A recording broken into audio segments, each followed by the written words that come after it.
Distributor, আপনার rank হচ্ছে 3 star. আপনার র্যাঙ্ক কি 3 স্টার। আপনি পরিশ্রম করা শুরু করেছেন, আস্তে আস্তে আপনি হয়েছেন 8 স্টার, আপনি হয়ে গেছেন ব্রোঞ্জ লায়ন, আপনি হয়েছেন জিএল, আপনি হয়েছেন ডাইরেক্টর এবং আপনি হয়েছেন অনারারি ডাইরেক্টর। আপনি যখন অনারারি ডাইরেক্টর হয়ে গিয়েছেন, আচ্ছা বলুন তো আপনার মাথার উপরে কি রয়েছে? Honorary director. আপনি অনারারি ডাইরেক্টর, এর আপনার পদবি। আপনার মাথার উপরে কি কোনো সীমারেখা রয়েছে? নেই। ও সীমারেখাটা ফেলে দেন, কারণ আপনি এখন উন্মুক্ত সম্ভাবনা দ্বারে রয়েছেন। উপরেরটা দরকার নেই, নিচের সমস্ত গ্লানি যেখান থেকে আপনি লড়াইতে শুরু করেছিলেন, এই যে গ্লানির অঙ্ক, সেটাকে আপনি বাদ দিয়ে দেন। এটার আপনার জীবনে দরকার নেই। আপনি যদি এই দুটোকে সাকসেসফুলি বাদ দিতে পারেন, যে ট্রায়াঙ্গেল দুটো আপনার লাইফে ছিল, সেই ট্রায়াঙ্গেলটা কিসে পরিণত হয়েছে? হ্যালো, উপরের ওঠার একটা ধাপ। এই ট্রায়াঙ্গেলটাকে আপনি কোথায় পরিণত করেছেন? একটা করতালি হোক আমাদের। এটাই ছিল নাকি? খেয়াল করুন, এটাই তো ছিল। Yes sir. এটাকে আপনি খুব সুন্দর করে একটা রূপ দান করেছেন। এটা একটা অংশ বাদ দিয়েছেন, একটা অংশ মারাই দিয়েছেন, তারপরে যে অংশটা পড়ে রয়েছে সেই অংশটা কিসের রূপ ধারণ করেছে? এটা কি বলতে পারেন? জেড। ইংরেজি একটা অক্ষর যেটা হচ্ছে এন। এন, রাইট কিনা? খেয়াল করুন, এন। এন, এন মানে কি জানেন? এন মানে হচ্ছে নিউ, নিউ। এন মানে হচ্ছে ন্যাশনাল। আজকে আপনি একটা নতুন মানুষে পরিণত হবেন, একটা নিউবর্ন বেবিতে পরিণত হবেন। আপনি নতুন ভাবে এসেছেন, নতুন ভাবে সিদ্ধান্ত নিয়ে নিজেকে তৈরি করার সিদ্ধান্ত নেবেন অ্যাজ এ নিউ এন। আপনি যদি আজকে নতুন ভাবে নিজেকে সিদ্ধান্ত নিতে পারেন, তাহলে আপনি একটা নতুন জাতি গড়ে দিতে পারবেন, একটা নিউ নেশন তৈরি করে দিতে পারবেন। কি পারবেন? কি করতে হবে? হ্যালো ভাই, কি করতে হবে? আপনি যদি আজকে একটা জাতি গড়ার সিদ্ধান্ত নেন, কিছুই করতে হবে না, প্রথমে এ থেকে শুরু করে দেন। আজকে যদি আপনি চিন্তা করতে পারেন আমি আগে কি ছিলাম জানি না, দরকার নেই, ওটা পচ অতীত, ওটা বাদ। আজকে আমি নতুন, আজকে কি নিউ। আজকে নতুন, আমার অবস্থান কি? এইট স্টার নাকি জিএল নাকি কোথায়, বাদ দেন। আজকে থেকে আপনি নতুন। আপনার কোনো ডিস্ট্রিবিউটর নেই, আপনার কোনো টিম প্রশ্নই ওঠে না, আপনার কোনো কিচ্ছু নেই। কেন? বিকজ অফ আপনি আজকে নতুন। আজকে কি নতুন। নিউবর্ন হিসেবে আজকে আপনি শুরু করেছেন। নিউবর্ন হয়ে যাত্রা স্টার্ট করে আপনি কোথায় যাবেন? নিউ লাইফে যাবেন, যেটাকে আপনি নিউ নেশন তৈরি করবেন।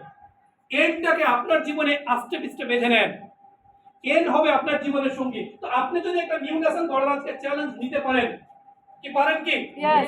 কে কে পারেন? ইয়েস। কে কে পারেন? মুখে বলেন ইয়েস। Yes. ইয়েস, ইয়েস, পারি, Yes. পারি, Yes. পারি। Yes. আপনি যদি নিউ নেশন তৈরি করে নিতে পারেন, টিএস বসে আছে আপনাকে সুন্দরভাবে সাপোর্ট দিয়ে একটা নিউ ওয়ার্ল্ড তৈরি করে দেওয়ার জন্য। আপনার এর সাথে আপনাকে টিএস ওয়ার্ল্ড বানিয়ে দিবে। আপনি বিশ্বের মধ্যে এক হয়ে যাবেন, বিশ্বটাকে আপনার মতো করে চেঞ্জ করে নিতে পারবেন। যদি আজকের আপনার চেষ্টাটা, সিদ্ধান্ত ঠিক থাকে, তাহলে আপনি এখান পর্যন্ত পৌঁছে যেতে পারবেন। আপনি কি সিদ্ধান্ত নিলেন? আপনি যদি সিদ্ধান্ত নেন, একটা জিনিস বারবার আসবে, স্বপ্ন রচা আকাশ ছুঁতে ব্যর্থতা করে ভিড়। সফল মানুষ তারাই হয় যারা লক্ষ্যতে স্থির। কোথায় স্থির? লক্ষ্যতে স্থির। নাকি চেয়ারে স্থির? লক্ষ্যতে। কোথায় স্থির? আপনার লক্ষ্য কি? আপনি কোথায় পৌঁছাতে চান? আকাশ। সফলতা। আপনি কোথায় পৌঁছতে চান? Honorary director. ওনার হতে চাই নাকি? আর একটা চিন্তা করেছিলাম, কি চিন্তা করেছিলাম জানো? আমি কিছু দিতে চাইছিলাম, মনে ভুলে গেছি। জাদুর পকেট। কি চেয়েছিলাম? একটা জাদুর পকেট দিতে চেয়েছিলাম। তো জাদুর পকেট তো আপনাদের জন্য অপেক্ষা করতেছে। এখন আমরা একটা জায়গায় স্থির হব, কোথায়? লক্ষ্যে। কোথায়? লক্ষ্যে। লক্ষ্যে স্থির হব। তো লক্ষ্যে যদি স্থির হই, আঘাত আমাদের জীবনে আসবে, আর আঘাত থেকে জন্ম নেবে জেদ, আর এই জেদ থেকে জন্ম নেবে সফলতা। প্রত্যেকটা মুহূর্তে আপনি যদি সফলতা কামনা করেন, তাহলে আরেকটা জিনিসের সাথে আস্তে আস্তে আপনার কাছে আসবে, সেটা হচ্ছে আঘাত। কি আসবে? আঘাত। আঘাতে গুড়িয়ে যাবেন না। আঘাত শুধু শরীরে আঘাত করে হয় না, জীব দিয়ে যে আঘাতটা হয়, এটা হচ্ছে পৃথিবীর শ্রেষ্ঠতম আঘাত। এই আঘাতটা শুরু হবে, প্রথম শুরু হবে ফ্যামিলি থেকে। কোত্থেকে শুরু হবে? কোথা থেকে শুরু হবে? Family. কারণ পৃথিবীতে সবচেয়ে কাছের মানুষরাই সবচেয়ে বড় বাধার দেয়াল হয়ে দাঁড়ায়। তাহলে আপনার আপনার ফ্যামিলি প্রথমত হয়ে যাবে আপনার জন্য বাধা। তারা আপনাকে সাকসেস হতে দিবে না, টেনে ধরে থাকতে চাইবে, আপনাকে পা ধরে নামাতে চাইবে। একটা গল্প শুনেছিলাম, হ্যালো বাপু, একটা গল্প শুনেছিলাম। একটা জেলখানায় যত বাংলাদেশিরা আছে, মানে ধরুন আন্তর্জাতিক অপরাধের জেলখানা, অপরাধ আদালতের জেলখানা আর কি, একটা টোটাল গর্তের মধ্যে বাংলাদেশিদেরকে রাখা হয়েছে, একটার মধ্যে আমেরিকানদের রাখা হয়েছে, একটার মধ্যে বিভিন্ন দেশের অপরাধীদেরকে এক একটার মধ্যে করে রাখা হয়েছে, যেহেতু এটা আন্তর্জাতিক। প্রত্যেকটা যে বড় গর্ত করা হয়েছে, বড় ঘর করা হয়েছে, এর মধ্যে অনেক ভারী ভারী অস্ত্র নিয়ে অনেক পাহারাদার দাঁড়ায় রয়েছে।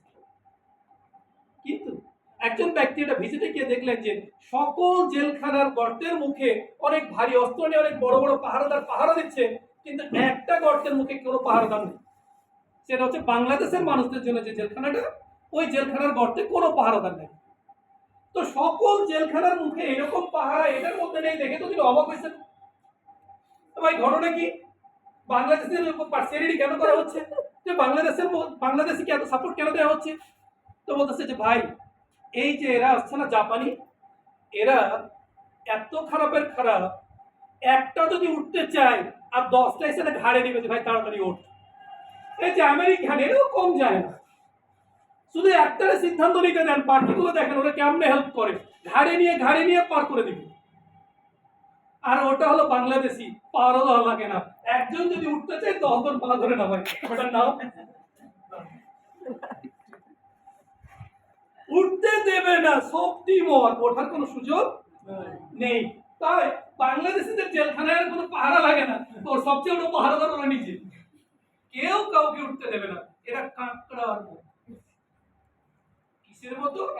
কাঁকড়ার মতো।